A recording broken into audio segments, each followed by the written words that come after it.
ధన్యవాదాలు అధ్యక్ష. హుదూద్ తుఫాన్ సమయంలో విశాఖ నగరానికి కానీ జిల్లాకు కానీ చంద్రబాబు నాయుడు గారు చేసిన సేవలు ఇప్పటికీ ప్రజలు మర్చిపోలేదు అధ్యక్ష.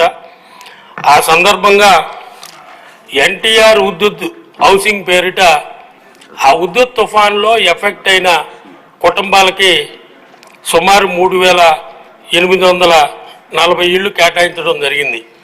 ముఖ్యంగా నా నియోజకవర్గంలో సముద్ర తీరాన ఉన్నటువంటి వాసువారిపాలెం, జాలరెండాడ, శివగణేష్ నగర్, మత్స్యకార గ్రామాలు, మిగతా కులాల వారు కూడా చాలా తక్కువగా ఉన్నారు అధ్యక్ష. దాంట్లో వాళ్ళు కమ్మలపాకల్లో నివసించి హుదూద్ తుఫాన్ సమయంలో ఫస్ట్ ఎఫెక్ట్ అయిన 3 గ్రామాలు అధ్యక్ష.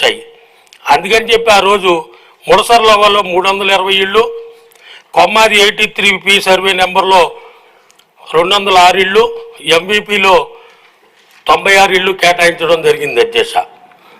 ఈ 3 గ్రామాల్లో ఉన్న మత్స్యకార గ్రామాల్లో ఆ రోజు జీవీఎంసీలో ఉన్నటువంటి యూసీడీ అధికారులు 520 కుటుంబాలు 524 కుటుంబాలు ఎఫెక్ట్ అయ్యారని చెప్పి లిస్టు కూడా ఇవ్వటం జరిగింది అధ్యక్ష.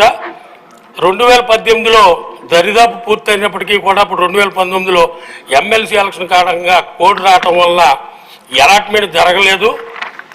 ఇదే ఎన్టీఆర్ హుదూద్ హౌసింగ్ పేరుని మన జగన్మోహన్ రెడ్డి గారి పేర్లు పిచ్చితో దాన్ని వైఎస్ఆర్ హౌసింగ్ హుదూద్ హౌసింగ్ అని కూడా మార్చడం జరిగింది అధ్యక్ష. మొత్తం లబ్ధిదారులు మొత్తం లిస్టు విశాఖ తూర్పు నియోజకవర్గంలో నిజమైన లబ్ధిదారులకి అందలేదు. గత ప్రభుత్వంలో వాళ్ళ కార్యకర్తలకు అలాట్ చేసుకోవటం జరిగింది. దయచేసి రిటైర్డ్ అయిన అధికారులు ఉన్నా సరే శిక్షించవలసిన బాధ్యత ఉంది సార్. ఎందుకంటే గతంలో ఉన్నటువంటి హౌసింగ్ పీడీ కానీ ఈఈ గారు కానీ బహుశా రిటైర్ అయిపోయి ఉంటారు. వాళ్ళని కూడా శిక్షించవలసిన బాధ్యత ప్రభుత్వం మీద ఉంది. విశాఖ తూర్పు నియోజకవర్గంలో హుదూద్ హౌసింగ్లో జరిగిన అక్రమాల మీద మీ ద్వారా నేను మంత్రి గారికి తెలియజేసుకుంటున్నాను. కలెక్టర్ గారి ఆధ్వర్యంలో ఎంక్వైరీ చేసి నిజమైన లబ్ధిదారులకి న్యాయం చేయాలని మీ ద్వారా కోరుకుంటూ, ఎన్నికల సమయంలో సార్ మీ ద్వారా మంత్రి గారికి ఒక కాపీ పంపిస్తాను సార్. ఎన్నికల సమయంలో ఎన్నికలు జరుగుతున్న సమయంలో అప్పటి కలెక్టర్ గారి దృష్టికి పంపించినా సరే పట్టించుకోలేదు. అప్పుడు 1924లో ఎంపీగా ఉన్నటువంటి వ్యక్తి మొన్న ఎమ్మెల్యేగా నా మీద పోటీ చేసిన వ్యక్తి ఆయన అలాట్మెంట్ ఇచ్చాడు సార్ లెటర్ మీద. కొద్ది రోజులు ఇల్లు పూర్తి అయిపోతాయి, మీ ఇల్లు మీకు అప్పచెబుతామని. ఇగో సార్ లెటర్లు కూడా. అంటే ఇక హౌసింగ్ డిపార్ట్మెంట్కి ప్రభుత్వానికి పని లేదు. మనమే పోటీ చేసిన వ్యక్తి మంజూరు చేసి చేస్తున్నారని ఆయన లెటర్ మీద ఇచ్చేయచ్చు సార్. ఆ ప్రొసీడింగ్స్ ఆయన ఇచ్చేయడు సార్ లెటర్ మీద.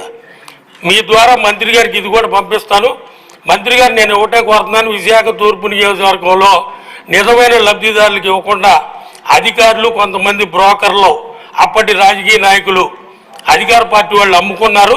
పూర్తిగా కలెక్టర్ గారి ఆధ్వర్యంలో దర్యాప్తు చేసి నిజమైన లబ్ధిదారులకు ఆ ఇళ్ళు అందించాలని మీ ద్వారా కోరుకుంటున్నాను అధ్యక్ష.